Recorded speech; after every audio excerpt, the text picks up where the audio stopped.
है उस पर लगने वाला अभिकेंद्र बल कण के द्रव्यमान, वृत्त की त्रिज्या तथा कण की चाल पर निर्भर करता है। तो हमें क्या क्या करना है, विमीय विधि द्वारा अभिकेंद्र बल के लिए सूत्र प्राप्त करना है। तो जब हमारा अभिकेंद्र बल है वो किस पर डिपेंड कर रहा है, अभिकेंद्र बल वो डिपेंड कर रहा है m द्रव्यमान पर, r पे और कण की चाल पर, इन तीनों पर डिपेंड कर रहा है।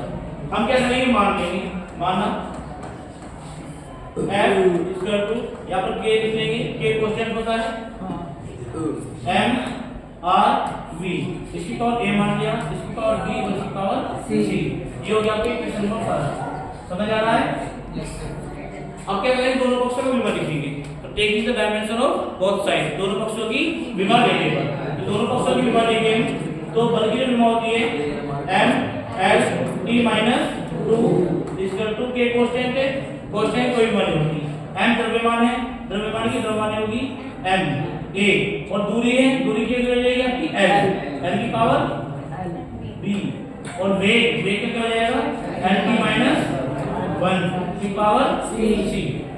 ठीक है, पावर को मल्टीप्लाई कर लेंगे तो हो जाएगा आपका M L T minus 2 equal to, यहाँ पर M है, M की पावर क्या है A इंटू L की पावर देखते हैं, L की पावर B यहाँ पर है और C यहाँ पर है, तो L की पावर क्या जाएगा आपका B plus C into T की पावर माइनस का C, माइनस 1 की मल्टीप्लाई C में करेंगे तो माइनस C आ जाएगा।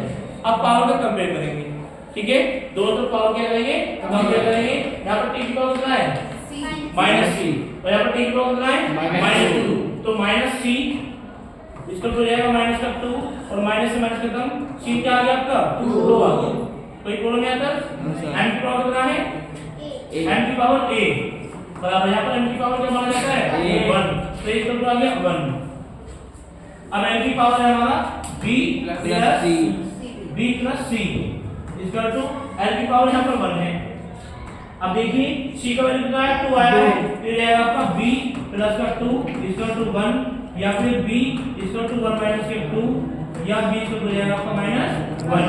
Putting the value equation first, A B C के हम समीकरण एक में रखेंगे हम, तो समीकरण एक में रखिए भी हो जाएगा आपका F इक्वल हो जाएगा K M R V, इसकी पावर A है, इसकी पावर B, इसकी पावर C, रखिए वैल्यू आपको कीजिए। कैसे रहा, M की पावर कितना जाएगा, A का वैल्यू कितना है 1, R की पावर B का वैल्यू कितना है माइनस 1, और C का वैल्यू आपका 2। अब देखिए मैंने आपको कई बार बता दिया है कि कहीं भी यदि x की पावर माइनस 1 हो तो उसका वैल्यू होता है 1/x। कई बार आपको समझाया है x की पावर माइनस 1 है तो उसका मतलब होता है 1/x। तो ये हो जाएगा आपका x equal to k, m की पावर प्लस में है, c की पावर प्लस में है, अच्छा c यहाँ पर v है, यहाँ पर जो आपका क्या है v है, तो ये जाएगा आपका यहाँ पर v की पावर 2 है, v की पावर 2, वैसे तो v और c चालू होता है लेकिन यहाँ पर v है, तो जाएगा mv स्क्वायर अपॉन r, और k आपको कांस्टेंट होता है तो k की जगह रख लेते हैं 1, कांस्टेंट में क्या रखते हैं 1, तो हो जाएगा आपका mv स्क्वायर अपॉन r। ये क्या है आपका अभिकेंद्र बल के लिए वैल्यू प्राप्त होगी। नोट समझ में आ गया? ठीक है।